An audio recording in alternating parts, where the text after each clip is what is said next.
गांव में सरकारी हैंडपंप के पास अजीबोगरीब घटनाएं होती हैं। गांव के लोग बहुत परेशान होते हैं। अरे रेखा दीदी, आपको पता है ये हैंडपंप रात में 12 बजे अपने आप चलने लगता है। गांव के सभी लोगों को इसकी खबर है पर कोई कुछ नहीं करता।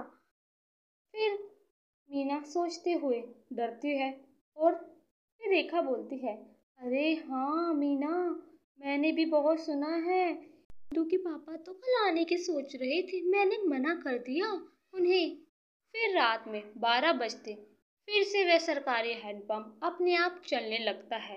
गांव के लोगों को उस हैंडपंप के चलने की आवाजें सुनाई देती है, पर कोई भी डर के मारे बाहर जाकर नहीं देखता कि आखिर हो क्या रहा है।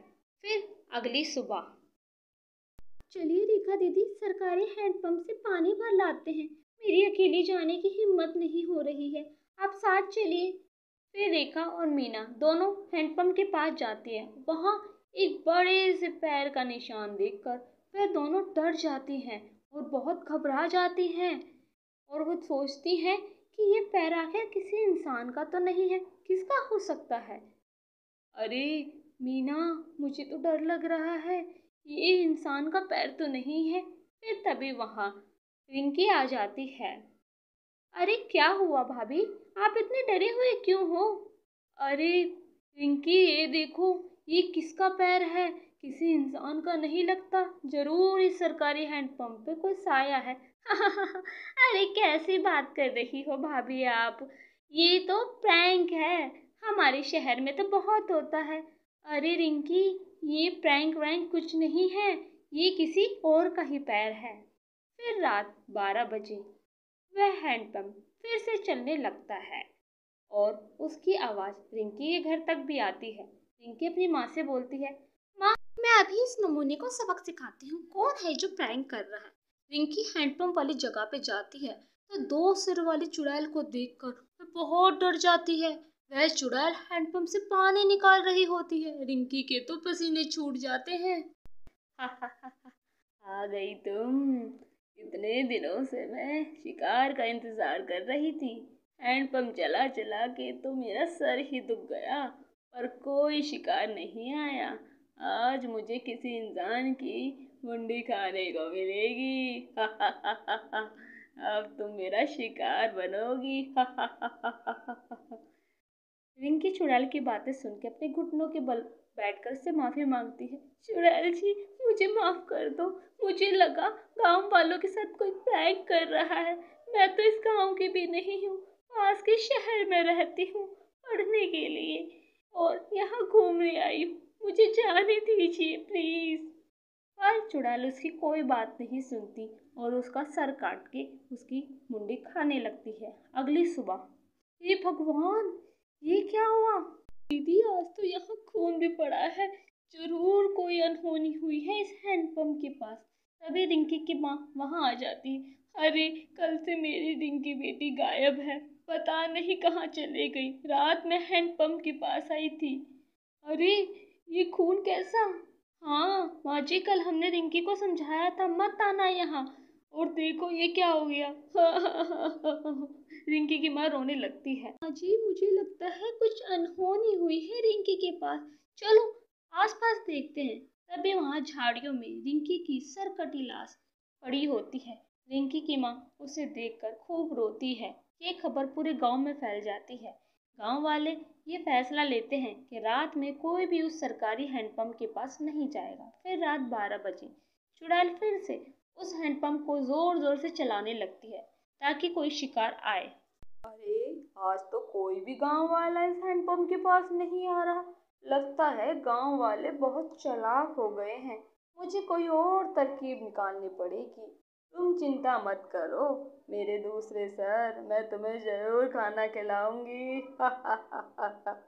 किसी न किसी इंसान की खोपड़ी आज तो तुम्हें खिला के ही मारूंगी मैं।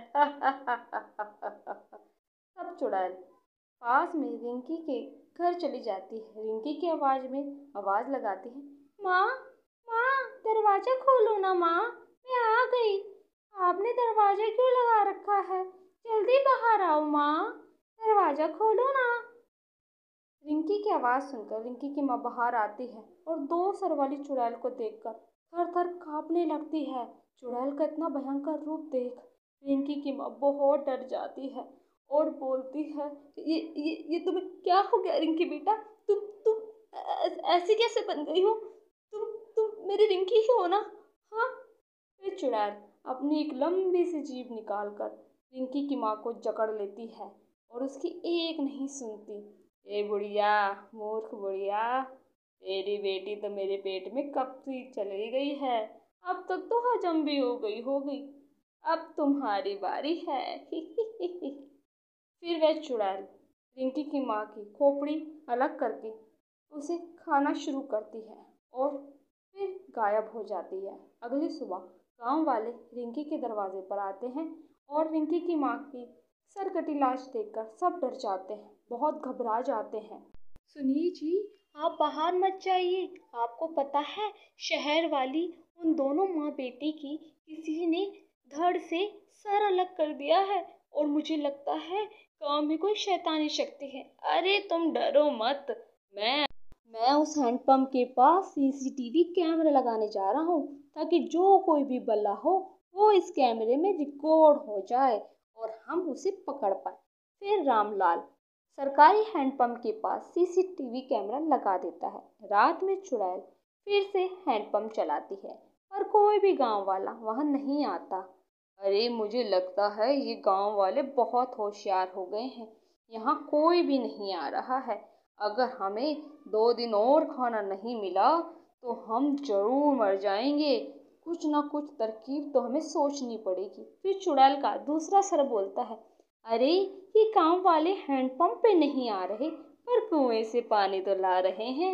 हम कुएं में छिप जाते हैं और जो कोई भी पानी भरने आएगा तुम अपनी लंबी जीभ से उसे कुएं में खींच लेना और फिर हम उसकी मुंडी खा जाएंगे।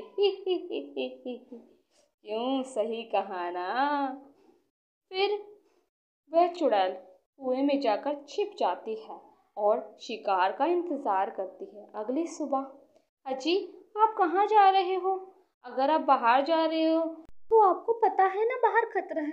अरे मीना, तुम बहुत भोली हो। तुम्हें पता है ना कल रात में मैंने सीसीटीवी कैमरा लगाया था। मैं रिकॉर्डिंग चेक करने जा रहा हूँ ताकि कुछ सबूत मिल सके और हम उसे पकड़ सके। अजी आप जा ही रहे हो तो पास में कुआं पड़ता है, 1 मटका पानी ले आना। फिर रामलाल सोचता है, अरे अब मैं पानी लाऊं या पहले रिकॉर्डिंग चेक करूं? अरे पानी ले आता हूँ वरना कुएं पे फिर लंबी लाइन लग जाएगी। फिर रामलाल कुएं से पानी भरने के लिए झांकता है। तभी वह चुड़ैल अपनी लंबी जीभ से रामलाल का सर धड़ से अलग करके उसे कुएं के भीतर खींच लेती है और फिर उसे खाना शुरू कर देती है। चुड़ैल अपना शिकार पाकर बहुत खुश होती है पर जब कुछ समय बाद रामलाल अपने घर नहीं पहुंचता तो कुएं के पास कुछ व्यक्ति आते हैं और देखते हैं रामलाल की लाश कुएं में पड़ी होती है। उसकी बीवी जोर जोर से रोने लगती है। हाँ हाँ हाँ हाँ हाँ हाँ, मैंने इनको समझाया था इतने सवेरे सवेरे बाहर मत जाओ पर इन्होंने मेरी एक नहीं सुनी। मैं तो लुट गई, बर्बाद हो गई। अब मैं क्या करूं? फिर ऐसे कहते हुए फिर जोर जोर से रोने लगती है। अरे मीना, पर तुम्हारा पति इतनी सुबह बाहर क्या करने आया था? अरे उन्होंने गांव में सीसीटीवी कैमरा लगा दिए थे ताकि ये सब जो हो रहा है उसका पता लगा पाए। फिर सभी गांव वाले सीसीटीवी कैमरा की रिकॉर्डिंग चेक करते हैं और उस चुड़ैल की सारी असलियत उनके सामने आ जाती है और उन्हें ये भी पता चल जाता है कि अगर ये चुड़ैल 2 दिन तक भूखी रही तो मर जाएगी। गांव का सरपंच ये ऐलान करता है कि अरे गांव वालों, मैं 3 दिन का लॉकडाउन ऐलान करता हूँ कि कोई भी 3 दिन तक बाहर नहीं निकलेगा। फिर ये चुड़ैल अपने आप मर जाएगी। सभी गांव में ये घोषणा कर दो कि 3 दिन तक लॉकडाउन रहेगा। फिर वह चुड़ैल रात में अपने शिकार के लिए आती है पर 3 दिनों तक उसे कोई शिकार नहीं मिलता। फिर वह बेहोश होकर गिर जाती है और कुछ देर बाद वह मर जाती है।